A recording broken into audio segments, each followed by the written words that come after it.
21 priority measures ng Legislative Executive Development Advisory Council or LEDAC aprobado ni Pangulong Ferdinand R. Marcos Jr.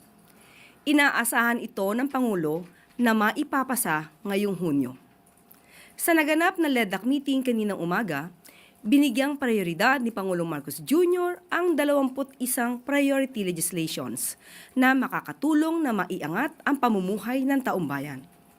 Kabilang sa mga prioridad ng Pangulo na maipasa sa Hunyo ang mga sumusunod: travel tax abolition, expanded anti-online sexual abuse or exploitation of children and Anti-Child Sexual Abuse or Exploitation Materials Act of 2026. Fake news and digital disinformation na layuning isara rin ang pintuan ng mga gumagawa ng iba't ibang online crimes at bomb elections. Inuna rin ng Pangulo na kamustahin ang update hinggil sa anti-political dynasty dahil ito ang nais ng Pangulo at ng taumbayan na maisabatas sa lalong madaling panahon. Ayon kay Senator Riza Hontiveros, nakasama sa mga dumalo kaninang umaga sa meeting, nagsasagawa na ang Senado ng public consultation kaugnay nito kung saan sinimulan nila sa Pasig City. Nakatakda rin silang magsagawa ng konsultasyon sa Luzon, Visayas at Mindanao.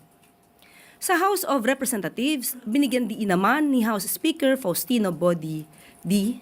III na magsasagawa rin ang House ng public consultation sa buong bansa. Para kay Pangulong Marcos Jr., mahalaga na mabigyan ng importansya ang nasabing batas upang maipasa agad.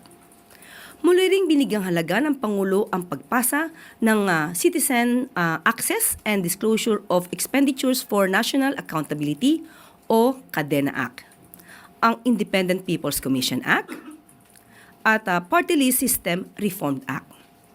Ipinahayag din ng Pangulo ang kahalagahan ng pagpapagaan sa gastusin ng mga turista at ng mga nagbabiyahe. Priority bill ng Pangulo ang travel tax abolition upang matulungang maiangat ang turismo ng bansa. Batid din ng Pangulo na ang mga nagbabiyahe na ating mga kababayan ay hindi lang para mamasyal, kundi ang iba ay para sa trabaho at ang iba naman ay para sa emergency cases din. Sa kabuuan, natuwa at kontento naman ang Pangulo sa mga priority bills na inaasahang maipapasa bago mag-Hunyo ngayong taon. During po dun sa LEDAC meeting kanina, na-present po ba ng economic managers kay President Marcos yung expected impact ng abolition ng travel tax? Tapos kung yun po ba, kahit na alam na niya yung mga possible impact, nag-decide pa rin ba siya na kung suportahan yung nasabing bill? Sa kanina po ang napag-usapan lang po ay kung ano maitutulong nito sa ating ekonomiya. Nakita po ng Pangulo na mas makakagaan po ito sa ating mga turista at sa ating mga kababayan na nagbabiyahe.